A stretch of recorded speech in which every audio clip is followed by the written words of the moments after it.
Do you see that red thing? The first tiny strawberry. The first of many. So it's been about a week or so since I've updated. Quite a few changes going on here. Since last week I planted some cover crop here, and my neighbor brought me some mints, which I just transplanted. Hopefully they recover. We invited all of the neighbors over last night, and since then they've become friendlier. So the neighbor came over today and he gave me the idea of moving the tire rim into the center here, because this is like a good center spot for a fire, and he helps me make a place to store firewood. But it's nice having these branches in here, and I'm figuring out what I will do with my crappy wood materials. I decided to use my leftover black plastic to try to wrap at least boards and other things. Otherwise, I hate having plastic here. It's a side result of the leaf mold project. So I'm doing a full assessment of this leaf compost pile. I started this, I want to say, I'm guessing 6 weeks ago. And we collected a bunch of leaves and sticks from a nearby town where they just dumped it. I covered it up with black plastic.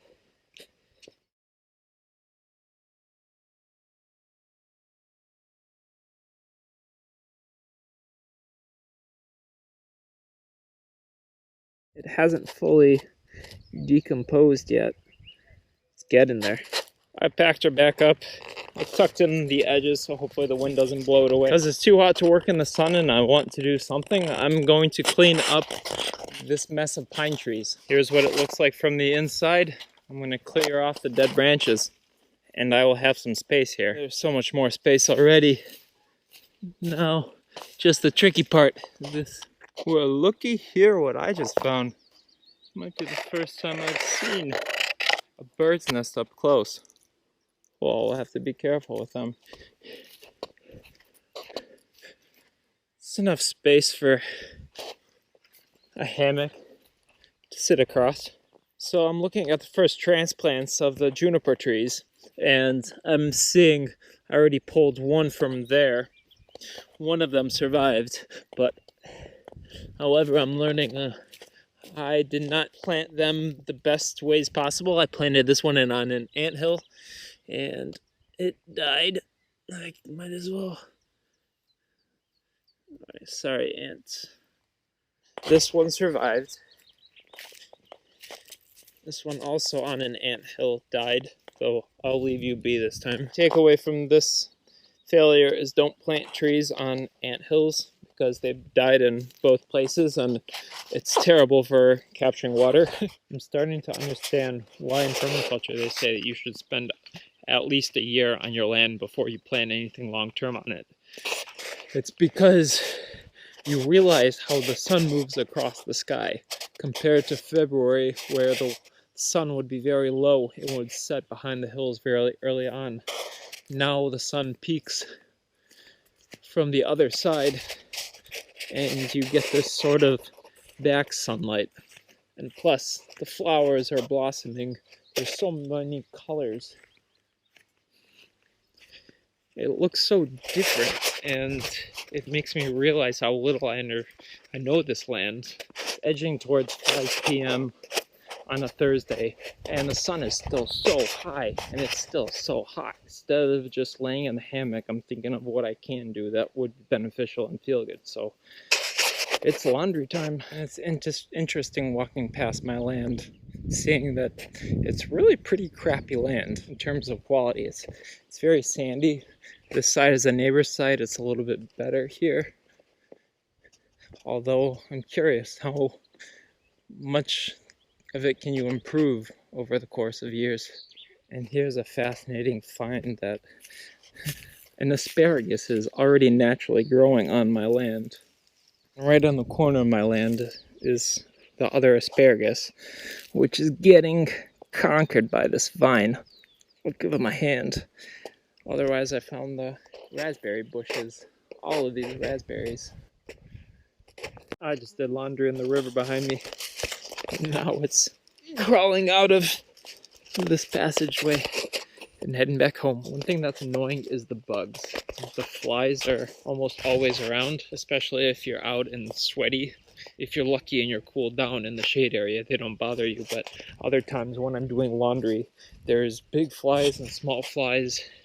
The big flies rarely, but they do sometimes bite, which is weird. And the flies, you just can't get them away. But it's better than a lot of the other problems I had when I was working a 9-to-5 job and living an office life. It's the stress level of this is minor. Oh, beautifully oak trees blossom. I don't think I've ever noticed this before. And I'm in love with this place because it keeps changing throughout the season. This pink redness is getting more and more intense every day. And I have still to see what other flowers. All the trees are blossoming. The pine trees have grown and my experiments are continuing. My potatoes have popped out and they're growing awesomely in here. And I've got salads growing all over the place. Maybe some herbs will pop out. I'm embarrassed about the lack of progress in the rocket stove or the water pump. Though the plants are consuming more time as it takes more time to clean them up, water them. Here's how these transplants are surviving. My compost here, the ground is getting really good here. And here the plants are not popping up just yet. It's been almost a week since I seeded. However, my suede is popping out. It takes a while, but these plants I believe will make it. My onions, carrots growing next to potatoes, which is not a good companion. They're antagonists, but I'll leave it be anyways. Jerusalem artichoke. I've got peas popping out. Transplanted this mint here.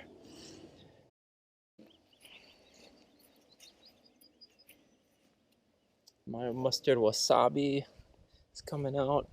More peas, more mustard wasabi, more mustard wasabi. And my driveway is finally taking off. Planted clovers. And it's working this time, unlike this time where I hate it. It's raining, and I have all I need under this one roof. Should probably move that bike though. Everything is dry for the time being. Just got a light pour. Now is the best time probably to plant these seeds. I'm trying to recover my driveway so that at least there's grass and clover growing like it is here on this side. I want to do that everywhere where there's hay here.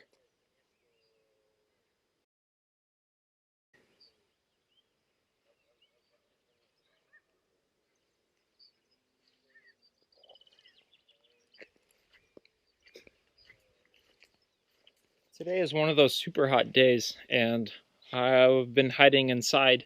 Now I'm getting to lunchtime, and I decided to move my table over here, where I've started a little herb garden, and I'm playing around with a mini rocket stove. It'd be cool if I could heat my food using one. So my mini rocket stove did not work out, so I gave up and just started cooking lunch on this side. Admit, I feel like I've got a pretty comfortable place now.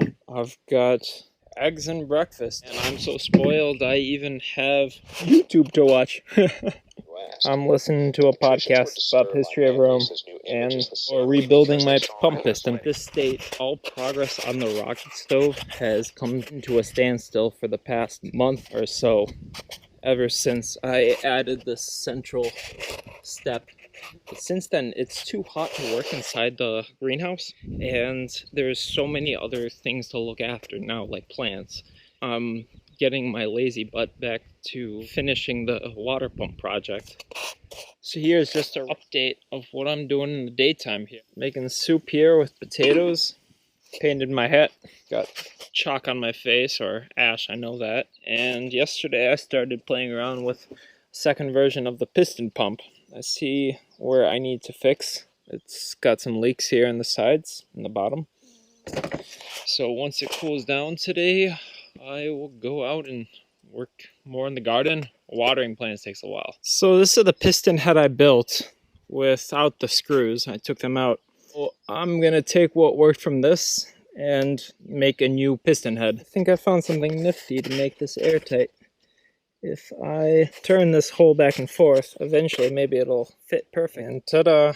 Now this should finally be airtight. I left the newer water pump here to dry with the new check valve, or the old check valve, which I've reworked. Here's my second pump piston. Here's the old one. Cut off the rope, and now this time it's disassemblable. All of the parts except for the check valve, which I glued on, should come apart. It'll be a test to see if the actual pump works. During daytimes lately, like right now, it's too hot to be outside like I currently am. That's why I'm running away into the shade. And a lot more of my time is spent figuring out what the hell to do within this space. I need to lay off the cooking and get back to the reading, writing, and this kind of life. Every day is full of these tiny little changes. Like, I took these out of the greenhouse because I realized that's not really a convenient place if I want to use them. And they will get better attention here than in the greenhouse, where they dry up.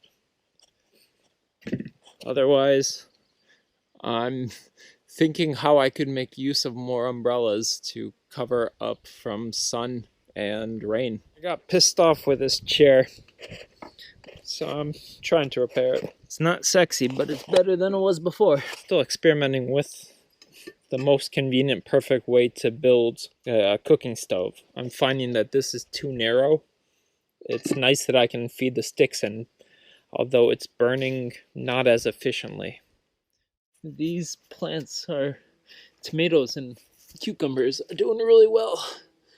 These cucumbers were planted in mid-February, I want to say, early March, and they're finally giving fruit. I'm trying to figure out how to make more storage space, so I've got all those supplies back there, moving stuff around, and thinking of making an undershelf. And ta-da, I've got a little shelf underneath. More space, whoopee! The trick I learned for having a fridge when you don't have a fridge is to lower it to the bottom of the well where the temperature is closer to 5 degrees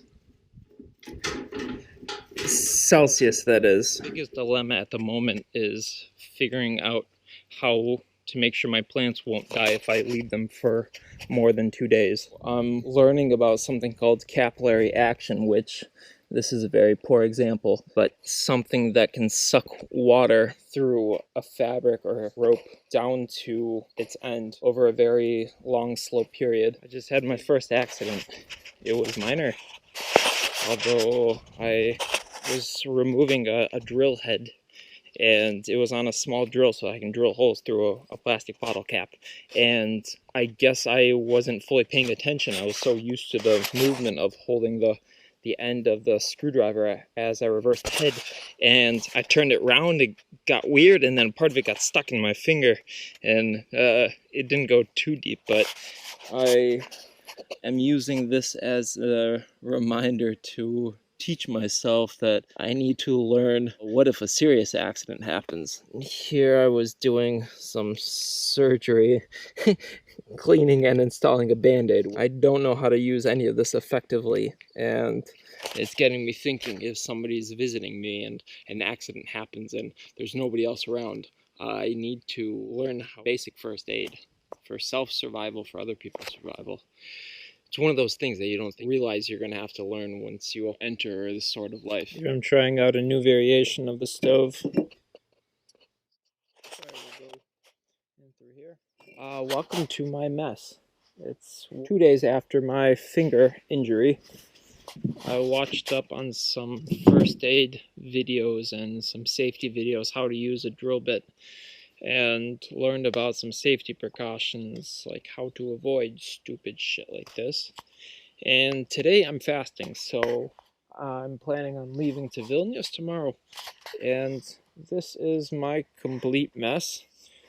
Giving it to myself to have a recovery cleansing day, so I'm not going to be on my ass about cleanliness. Not that I'm always super dope about it, but here I have thyme tea, and then as a medicine, I made some tea out of some like absinthe-like plant, and it's the most bitter flavor. It tastes like cough syrup. I hope it does good stuff for me, and otherwise I painted my hat. I added these backgrounds. Maybe when it's done I'll finish it. Now I'm realizing I need to sew my t-shirt because my clothes are falling apart. I got thinking, it seems like everybody's trying to get into an even more comfortable and predictable life where everything just gets easier. Well, what's the difference then from living like a cow who has the easiest life possible compared to us? All it has to do is eat and shake its head to fend off bugs. So, would you really want that?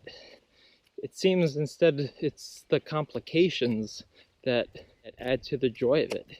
I don't think there's anyone who would rather change their life for that of a cow or a vegetable. If so, then might as well opt for a matrix style life where your body's energy is harvested. You're living a simulation where everything is not real. Is that really what you want? Good morning.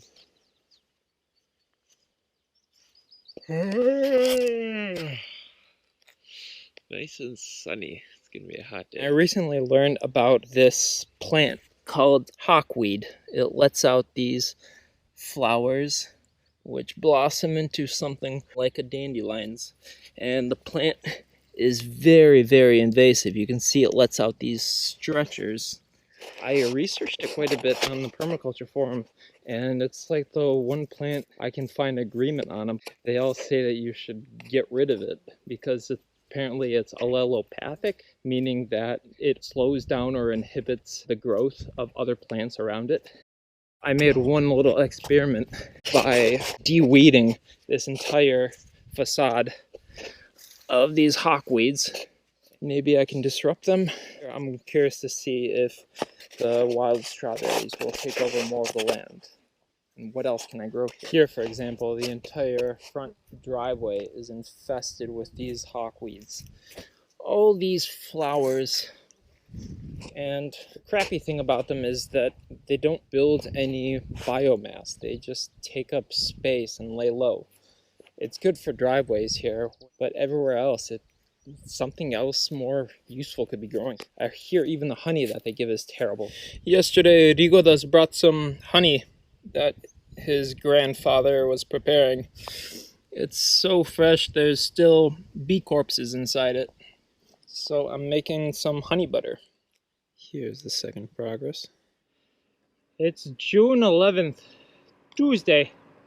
I'm realizing that the best time to commute back and forth is definitely when the sun is going down. It's sometime after 8 by now. The daytime is almost at its longest, and it's just not as miserable to go at this time. I can just go at whatever speed I want and watch the rolling hills roll past. It's beautiful.